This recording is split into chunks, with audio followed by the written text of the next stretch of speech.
Oui, moi je suis très touché comme Maria Callas que vous mettiez les choses au point à ce niveau-là. Je crois que c'est très important. Parce que bon, le mythe, s'il y a un mythe Callas, alors il faut que ce soit un mythe de la qualité musicale. Exactement, c'est ce que je voudrais bien. Et c'est ce que vous avez la possibilité, comme vous me dites, de constater que le mythe Callas musicalement existe.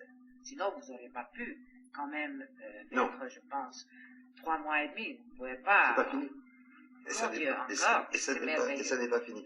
Autre chose, j'en termine un peu avec ce courrier que vous avez suscité, et ça c'est vous savez, les gens disent toujours, tiens, je vais leur écrire, donc, j'ai entendu la radio, ça ne me plaît pas, mais vous savez, prendre une lettre, mettre un timbre, mettre le tout dans une bombe. Donc, les gens qui le font, c'est très travaillé. Beaucoup de gens me disent, quand est-ce qu'on pourra voir et entendre Maria Callas, je vous signale, à Paris. Bon. Ce sont aussi des lettres qui viennent de province. Parce que je ne peux absolument pas leur répondre par le truchement des ondes, par lettre. Alors ça, que peut-on, que pouvez-vous leur répondre? Pour le moment, je dois vous dire, j'espère, si je suis contente de moi-même, de pouvoir reprendre mon activité le mois d'octobre, mais ça aussi je peux le dire quand le moment viendra. Beaucoup de gens se sont posé la question de Maria Callas, et à ce sujet, on a encore une fois écrit n'importe quoi. Pourquoi, pendant un certain temps, avez-vous arrêté de chanter? Je vais vous le dire de pourquoi. Il faut penser que ça fait pas mal de temps, même quand j'étais, disons, en pleine activité, que j'ai senti que le directeur d'orchestre n'était plus la même chose, que la qualité du spectacle n'était plus la même chose, que les syndicaux prenaient trop le dessus sur la musique. Et je voyais que la qualité, ce dont je me suis fait le nom de femme terrible, toujours je me suis disputée pour la qualité du spectacle, je voyais que ça se dégringolait. Et en effet, ce que vous avez maintenant, ce n'est pas des performances spectaculaires. Parce que si moi je dois ouvrir la télévision et voir à l'opéra, pardonnez-moi que je dis ça, mais puisque plusieurs gens l'ont dit, et moi je suis plus dans la position de pouvoir le dire. Je vois Faust, second acte, ne parlons pas de premier, second acte, dans un disons, un cours de ghetto de New York,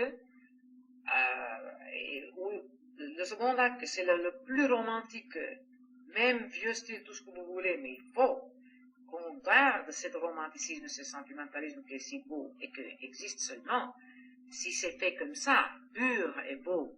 Et au lieu de ça, on trouve des draps étendus pour se sécher, et que Faust doit faire la cour à Marguerite, et Marguerite qui voit les bijoux dans cet état-là.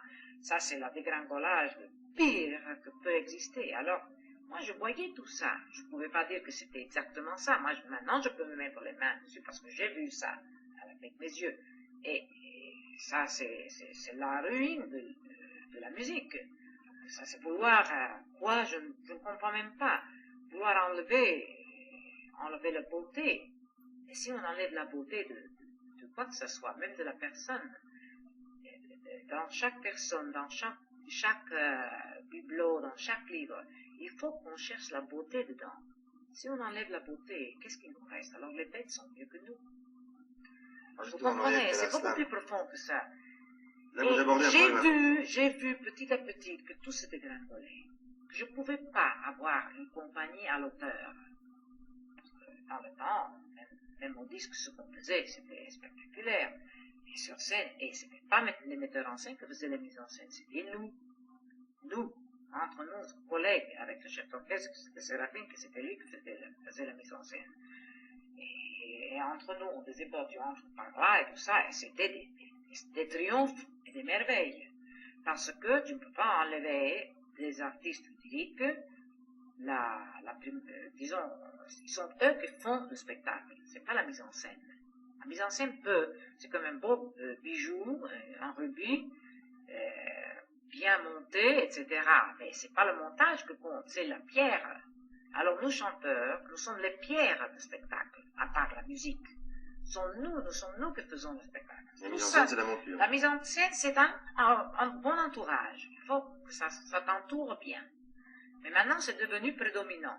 Et pas dans le bon sens. Dans le sens expérimental, mais mauvais genre.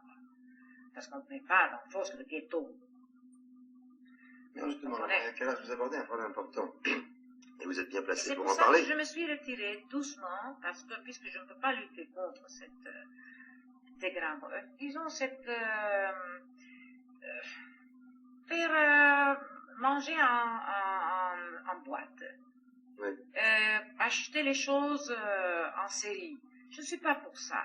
L'opéra lyrique ne peut pas se faire comme ça. Quand on dit un spectacle de l'opéra, comment vous dites, aujourd'hui c'est très à la mode parce que tout le monde dit tout doit être au peuple. Mais c'est au peuple, oui, mais c'est un art qui est de luxe. Le peuple admire le luxe. Alors tu ne peux pas apporter dans ce théâtre-là immense où j'ai vu Potemkin et tout ça, tu ne peux pas apporter l'opéra là, parce que l'opéra est fait des détails. Si les détails manquent dans le palais de sport, tout détail s'en va, parce que c'est trop grand, c'est trop immense. Alors, tu ne peux pas le faire, ça.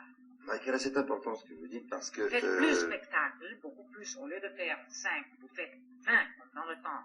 Il y a 100 ans, 50 ans, dans la Scala, on faisait 30, 40 spectacles de le même opéra, et alors tout le monde pouvait aller. Et pas faire 5 spectacles, et puis, dans un grand palais de sport où c'est vraiment, je ne suis même plus lâcherique pour aller voir Potemkin. C'est bien, mais pas pour l'opéra. L'opéra est fait pour...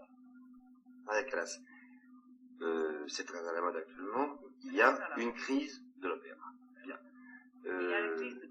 Il y a la crise de l'opéra. Non, enfin, il semblerait qu'il y ait une crise mondiale de l'opéra. Ça ne va pas bien au Met. L'opéra de Paris a des problèmes. On dit que ça coûte 15 milliards. Non, c'est pas ça. Attendez, je vous expose un peu ce qui est dit. Hein. Monsieur Liederman mène une politique de luxe. Il est attaqué un petit peu partout. C'est monté. Mais quelle politique de luxe là? Oui, attendez. Bon, attendez, on y reviendra. La force que j'ai vue, c'était pas de luxe. Il y a la démission qu'il a reprise de Grassi à la Scala. Enfin, il y a plein de choses. Alors, on arrive à se demander, est-ce qu'il n'y a pas un malaise dans l'opéra? À qui c'est la faute? C'est la faute que la musique est mal servie. Voilà la grande faute. Et la grande crise est là. Les chanteurs existent, mais ce n'est pas la même chose qu'il y a 15 ans. Les chefs d'orchestre existent, mais ils n'ont pas le pouvoir de diriger, ils n'ont pas la tradition, et on se voit tout de suite. Un jeune chef d'orchestre est capable de tenir l'orchestre, il peut tout faire. Quand sur son dos, il n'a pas d'expérience, il n'a pas fait de petit théâtre, il n'a pas eu la possibilité d'écouter des grands spectacles et de les suivre, d'être avec un Séraphine, un Sabata, un Toscanini, et avoir la tradition. Qu'est-ce que ça veut dire la tradition? De main à la main, prendre une grande interprétation.